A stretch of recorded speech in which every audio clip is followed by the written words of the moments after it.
is me, and we're going to be trying Dubai chocolate. Actually, this is not from Dubai. Actually, this is just from Dali. I saw right here for no reason.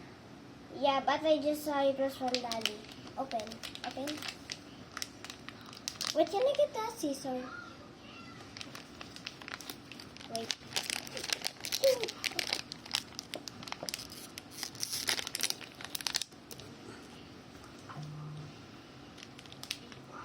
One, two. Oh, it's so small. Oh. So small. It's kind of melting. Oh no, it's melting.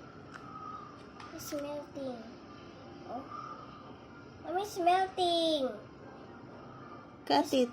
One, two.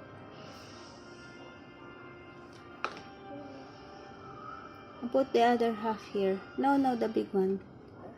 Try that. Oh, no. Oh, it's a mess. One. Okay, one, two.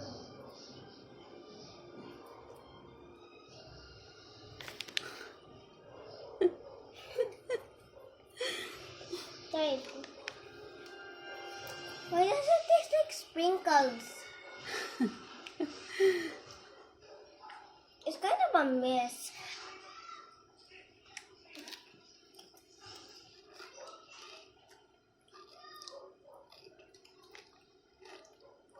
Is it good? Is it good? Or is it good?